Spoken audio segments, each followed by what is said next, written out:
o filme do Nolan, né, é um filme de ação também, sabe? Eu acho que ele não é um filme que vai agradar muito aos acadêmicos, depois você me fala o que você acha também, Fernando. Ele toma as liberdades dele pra fazer, tipo, um entretenimento, um filme pipoca, mas com muitas coisas interessantes a dizer também.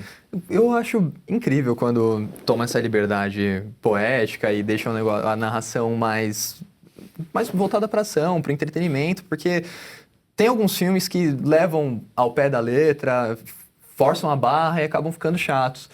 Tem alguns filmes também que são bem apurados, assim, que a gente pode citar, que nem O Príncipe, com o Timothée Chalamet, com o Acho que o próprio Edward Robert Pattinson Norton. tá. É o Robert Pattinson, Edward Norton. Sim, é. Robert Pattinson. Esse filme, ele é interessante. Você vê, assim, tem questões da época bem estabelecidas, até, claro, que tem ressalvas, né, para poder ter uma narrativa interessante, mas ele tá bem posto ali. Mas também Coração Valente é muito divertido, eu gosto muito de... O próprio Gladiador, acho que é meio que o pai desses filmes da era moderna, assim, né? Ele é o pai do Troia, por exemplo, né? Quando o Gladiador vence o Oscar de melhor filme no ano 2000, o épico voltou. Então vamos lá, Troia, Alexandre, eu sinto que a Odisseia olha muito para esse gênero também. Eu achei interessante até uma comparação que é o mito da volta dele, como parece com 300. Também. 300, porque é o rei que vai combater um inimigo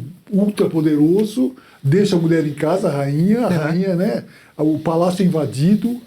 Então eu fiquei pensando nisso, será se não é aqueles mitos que são adaptados a várias situações, né? Acho que a própria forma do Frank Miller olhar pra Odisseia e pra Ilíada, pensar, eu quero fazer a minha versão. Versão punk rock de quadrinho, assim. Então, é meio que o que o Gladiador faz no cinema, o Frank Miller fez com 300, né? No quadrinho e depois no filme do Zack Snyder.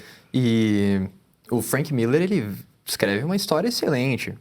É uma história excelente, os 300. O quadrinho dos 300 é excelente.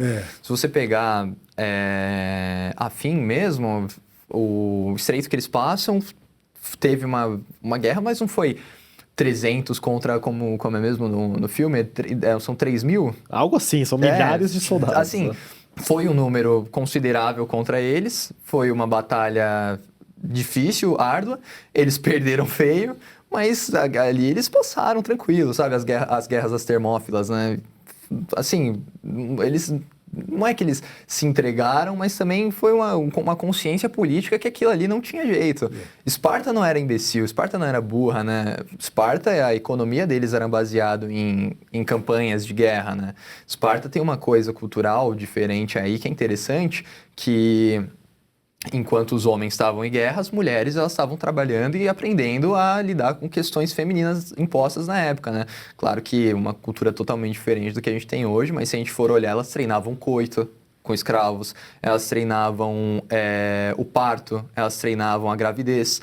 Os primogênitos das espartanas geralmente não eram dos maridos delas, e sim de escravos. E esses bebês eram ou descartados ou viravam escravos, eventualmente. O 300 mostra esse descarte também, né? Que é bem chocante, né? Sim. Que abre o filme. E imagina, assim, com a construção de escravidão que a gente tem, né? Questões escravocratas mais contemporâneas, a gente enxerga o escravo como coisa, né? Ele é posto assim. Naquela época já era uma questão totalmente diferente. A partir do momento que os homens saem em campanha naquela guerra, sobrou os idosos, que são sacerdotes, estão em outra questão política, administrando outra área ali, e os homens que sobram lá para produzir, para trabalhar, para cultivar, enfim, são os escravos, os escravizados. Como você vai confiar um escravizado que você oprime para produzir, para criar, para gerar seu alimento para quando você voltar? Então, assim, as relações eram completamente diferentes. E tem uma anedota muito engraçada, porque eu tava conversando com o Dagomir sobre a Odisseia. Acho que você até assistiu aquele filme, né, do Kirk Douglas, 54. Eu assisti e olha, enquanto você não puder assistir a versão do Christopher Nolan, é uma versão bem interessante. Foi o Lucas legal. até que me indicou. É uma versão que não é ruim, não. É uma versão feita basicamente por italianos. Toda italiana e todo mundo tá dublado no filme. Então você vê que a boca não encaixa. Mas ele não é o Kirk Douglas, o papel de Kirk Douglas, né? Sempre faz aquele o herói histórico. O filme não é ruim, ele está no YouTube com legendas desse tamanho, inclusive. Você acha com muita facilidade no YouTube. De achar, ele não é um filme ruim, é um filme que claro, ele foi feito na década de 50. 50, então... ele é antes do Spartacus, mas é meio que um Spartacus de segunda mão, assim, sabe? É divertido, ele introduz a história, bacana. Mas eu tava perguntando pro Dagomir, né, como que ele conhecia a Odisseia. Aí o Dagomir me falou, acho que a única versão que eu li inteira foi um quadrinho. Aí depois ele volta falando, eu lembrei que eu adaptei a Odisseia.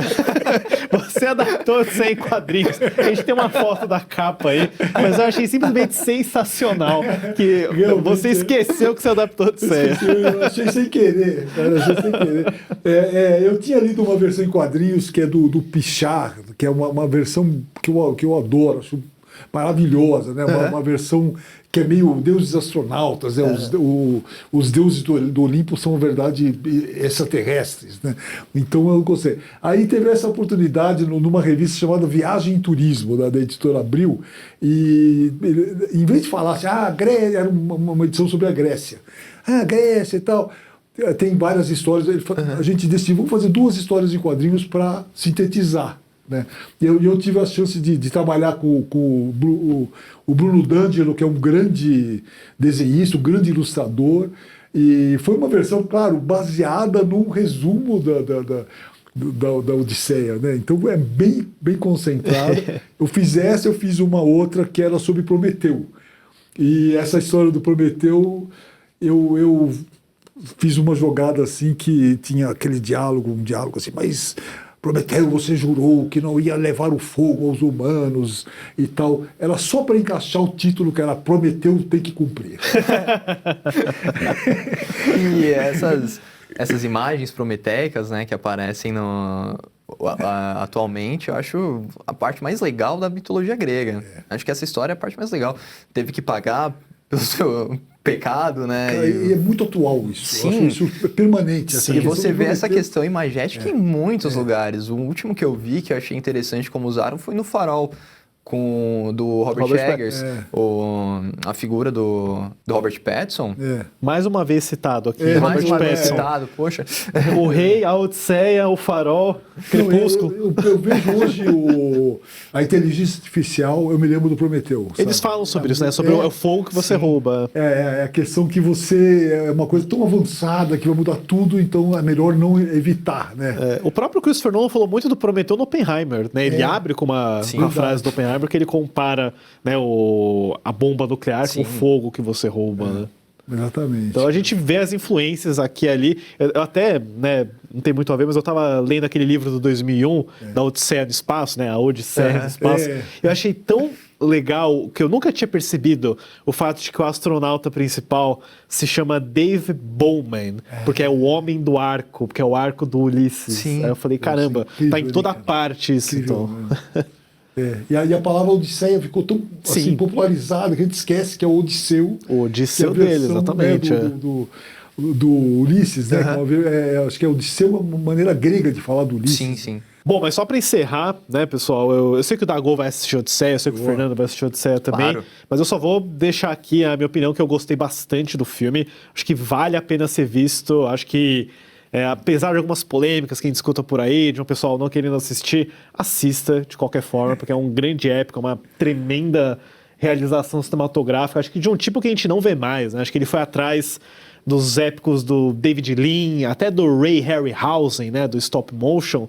Ele fez coisas aqui bem impressionantes. Os valores técnicos. E essa cena ela é interessante. Não sei se deu pra ver no Cavalo de Troia. Sim, no Cavalo de Troia. De vieram cerca de 20 e tantos dos melhores soldados gregos.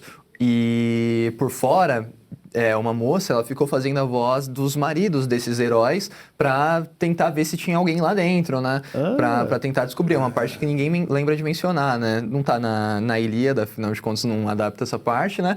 Mas ficam chamando os maridos, né? E um desses guerreiros, ele escuta a voz de sua mulher e ele fala, não, é minha mulher, eu tenho que sair. Eles, fica quieto. Ele, não. Eles sufocam ele, matam o cara Pra ele não entregar o e golpe. deixam ele uma das bases da perna. E eles escondem um dele lá, porque senão ele ia acabar entregando antes de anoitecer e todo mundo ia abrir o cavalo. E como você já está era, falando, é exatamente o que acontece com as sereias, né? No filme de 54, não sei se agora... Sim, sim, tem a cena. Exatamente, estou ouvindo minha mulher, né? É engraçado, você vê como esses são mitos que são juntados, né? São colados e um repete o outro no fundo, né? Sim, mas enfim, eu e o Dagon a gente vai comentar mais sobre a Odisseia na semana que vem, mas fica a minha recomendação, fica a dica antecipada.